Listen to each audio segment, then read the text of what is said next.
Alright, just got done doing the water pump on a 1996 Ford F-150 with the 5 liter in it. So just wanted to go over some tips and things I learned doing it. So went ahead and got the stud kit and a Gates water pump. There's the part number on that and that. The stud kit comes with 2 studs and 1 bolt. And as you can see, there's more than that there. So what I ended up doing, I went to Lowe's. There's the Lowe's part numbers, kind of halfway, of the bolts I got. It's 5/16 of the same thread and size as those. The ones I got in addition to the ones listed there, which came in here, were 2 4-inch, 1 3-inch, and 1 2-inch in the same size and thread as those, as I said. It took about, I think I put close to 3 gallons of coolant in it. Probably a little more actually, and I still haven't finished bleeding the system entirely. Let's see, which one is it? This bolt, this stud here, does not come in the kit and was the most difficult one for me to get out, and from what I hear is probably one of the most likely to end up snapping off on you. This here goes through a hole on the power steering and air conditioning bracket. I replaced it with a standard, just a 4-inch bolt. You can see the hole it's supposed to be in right there is where it's supposed to poke through, but from what I understand, it doesn't affect anything in the performance just to put a regular bolt in there. When I broke all the rest of these loose by hand, and you could just feel them.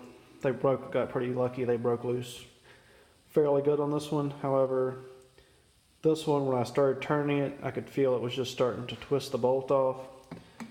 So what I did, I tried first just using this impact, sat there for a while, didn't get anything out of it.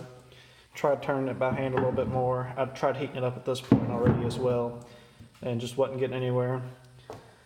Got the big impact gun on the air compressor, let it sit there for about 3 minutes, and it just hammered on it, and it finally started breaking loose a little bit and let go.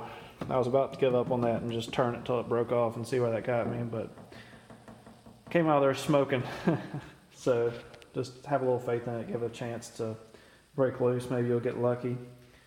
As far as the sockets you'll need, it's not that bad really. I don't recall using the 13, but it was sitting out on the bench.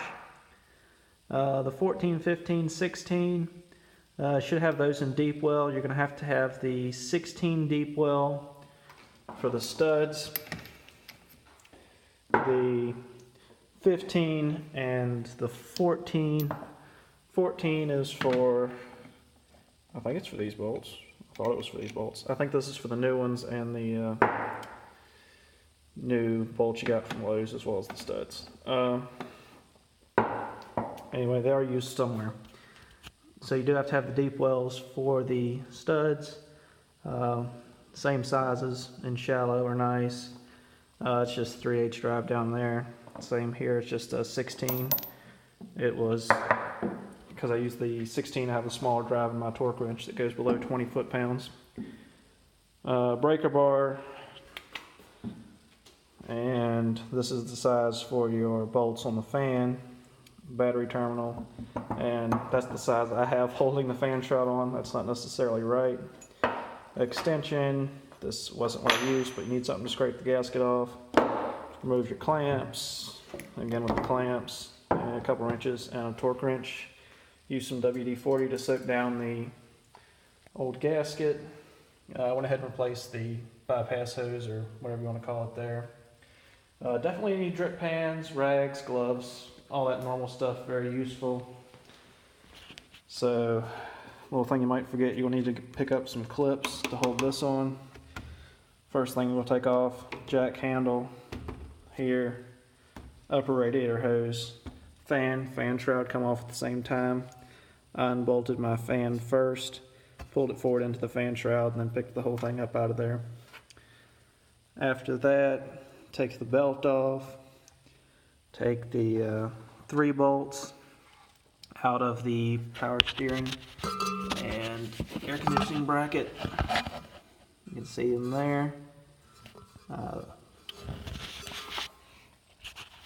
From there I took the bypass hose off, Did take the battery cable off before starting this process, by the way. Next, you will take the nuts off the studs on both sides of that, pull it up out of the way, unplug your oil pressure sending unit wire. It's down under this bracket.